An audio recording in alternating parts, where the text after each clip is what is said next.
Hello everyone, जय माता दी सभी को। कैसे हैं आप लोग? माता रानी की कृपा से स्वस्थ होंगे, यही उम्मीद है माता रानी आप लोगों को हमेशा कृपा दृष्टि बनाए रखे। आइए जानते हैं चंद्र ग्रहण के दौरान चंद्रदेव को अर्घ कैसे दे सकते हैं, किस प्रकार से हमें व्रत का पारण करना है। क्योंकि बहुत लोग मतलब पूर्णमासी का व्रत रखते हैं, सत्यनारायण की कथा बचवाते हैं और चंद्रदेव को अर्घ देने के बाद ही अपना पारण खोलते हैं, व्रत खोलते हैं। तो किस प्रकार से खोलना है और ग्रहण के दौरान कब से कब तक खाना पीना है और प्रेग्नेंट लेडीज को क्या क्या सावधानियां बरतनी है और जो हमें जो व्रत का पारण कैसे करना, आइए जानते हैं। और दान की किस प्रकार से करना होता है, क्योंकि सूतन काल भी लग रहा है और चंद्र ग्रहण भी पड़ेगा और पूर्णमासी और अमावस्या के दिन जो भी दान पुण्य करते हैं बहुत अच्छा होता है, माना जाता है। तो आइए जानते हैं। सबसे पहले हमें सुबह उठना है, ब्रह्म मुहूर्त में नहा धो के हमें स्नान करना है। और अगर नदी तालाब आपके आसपास है तो उसमें जाके नहा सकते हैं। अगर नदी तालाब आपके आसपास नहीं है तो जो घर की बाल्टी होती है उसमें गंगा जल डाल के हर गंगे करके आपको नहाना है। जो आपने दान देने के लिए दान की जो सामग्री निकाली है उसको हमें पहले दान करने के बाद ही अपने घर का कुछ सामान छुआ जाता है, पहले दान किया जाता है। नहाने के बाद तुरंत दान किया जाता है। अब आता है कि हमें मतलब जो, क्योंकि उस दिन पड़ रहा है, दिन रविवार पड़ रहा है, तो रविवार के दिन पीपल के पेड़ में जल नहीं दिया जाता है। वैसे पूर्णमासी और अमावस्या को पीपल में जल देना बहुत अच्छा माना जाता है, पर उस दिन रविवार पड़ रहा है तो भूल कर भी पीपल के पेड़ में जल नहीं देना है। तुलसी माँ में भी जल नहीं देना है कि रविवार को भी तुलसी माँ में जल नहीं देना है। और शनिवार को एक दिन पहले ही आपको तुलसी दल तोड़ना है, क्योंकि उस दिन ग्रहण पड़ेगा रविवार को। और क्योंकि ठाकुर जी का भोग भी और विष्णु भगवान का भी भोग भी बिना तुलसी दल के नहीं लगाया जाता है। और भगवान के भोग में आपको मखाने की खीर बना लेनी है और चावल की खीर बना के भी भगवान का भोग लगा सकते हैं, क्योंकि भगवान को बहुत प्रिय होता है। बिना तुलसी दल के भोग नहीं ग्रहण करते हैं, इस बात का ध्यान रखना है। क्योंकि हमें सूतन काल, जो सूर्यदेव और चंद्रदेव का सूतन काल भी अलग होता है। चंद्रदेव का सूतन काल 8 से 9 घंटे का होता है और सूर्यदेव का जो सूतन काल होता है वो 12 घंटे का होता है। तो इसलिए इसके दौरान 1:57 से सूतन काल लगेगा। दोपहर के 1:57 से सूतन काल लगेगा। जो बहनें सत्यनारायण भगवान का व्रत रखती हैं तो वो पहले ही जल्दी पूजा पाठ करके सत्यनारायण भगवान की पूजा कर सकती हैं। 1 बजे से पहले जल्दी करना है पूजा पाठ। और फिर उसकी पूजा के दौरान आपको मंदिर के पट लगा देने हैं। ठाकुर जी को भी शाम को भोग नहीं लगाया जाएगा। सूतन काल में किसी भगवान को भोग नहीं लगाया जाता है। अब आता है हम चंद्रदेव को अर्घ दे सकते हैं या नहीं दे सकते हैं। चंद्रदेव को भी अर्घ नहीं दिया जाता है सूतन काल में। और हमें जैसे आपकी मानसिक स्थिति के अनुसार हमें मन में मानते हुए भगवान को हाथ जोड़ के आप फलहार कर सकते हैं। भोजन नहीं करना है। पारण आपको या तो दूसरे दिन करना है या रात के 1 बजे के बाद, जब 1:24 पर इसका जो चंद्रदेव का ग्रहण का जो समापन होगा 1:27 पे होगा, तो उस टाइम आप कर सकते हैं।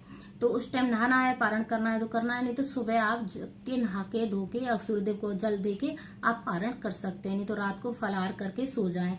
अब आता है, बहुत लोग बोलते हैं कि सूतन काल में सोना चाहिए, अगर नहीं सोना चाहिए। सारे लोग सो सकते हैं सूतन काल को। बहुत लोग मानते हैं, बहुत लोग नहीं मानते हैं। जिनकी जैसी रिवाज है वैसे इतने 8-9 घंटे का सूतन काल भी होगा और 3 घंटे का भी, क्योंकि 9:57 से हमारा ग्रहण स्टार्ट होगा, इसका प्रारंभ होगा और 1:27 पे इसका समापन होगा। तो बीच लंबा बहुत हो जाएगा, 2-3 घंटे का बहुत फर्क पड़ता है। बहुत लेडीजों को नहीं बर्दाश्त होगा ये। तो आप चंद्र ग्रहण का जो वो दौरान होता है पहले ही खाना पीना करके आप सोना नहीं है। प्रेग्नेंट लेडीजों को बिल्कुल नहीं सोना है। घर के और भी सदस्य सो सकते हैं, पर प्रेग्नेंट लेडीजों को बिल्कुल नहीं सोना है।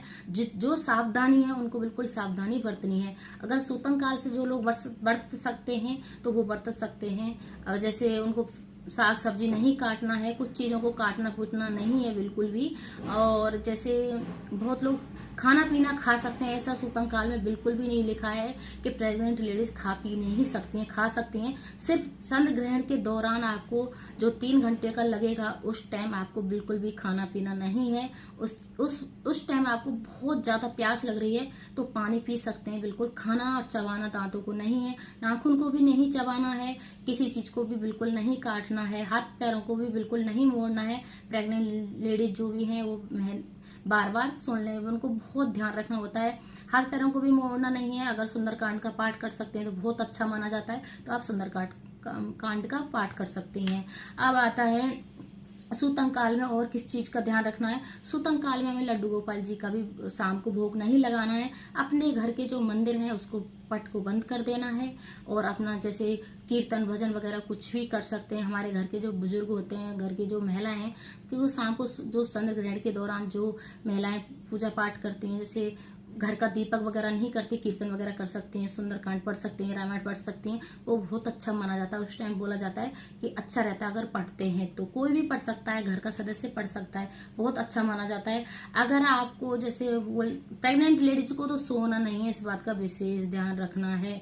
अब आता है हमें और किस बात का ध्यान रखना है? बहुत लोगों का बर्थडे भी पड़ेगा, 7 सितंबर को बहुत लोगों का पड़ेगा, तो बर्थडे मना सकते हैं, पर ग्रहण से पहले ही मनाया जाता है, तो उसको मना ले जल्दी जल्दी कि 9:57 पे स्टार्ट होगा, जिसका जो चरण होगा सूतंग का, उसका ग्रहण का, तो आप पहले ही 9:30 बजे तक ही अपना जो बर्थडे है उसको मना लेना है। आप केक फेक पहले ही काट लेना, बहुत जल्दी करना है उस दिन, इस बात का विशेष ध्यान रखना है। ये तो बर्थडे का वैसे चंद्रदेव के दौरान आपको बिल्कुल भी बर्थडे नहीं मनाना चाहिए, पहले ही मना के फ्री हो जाना है।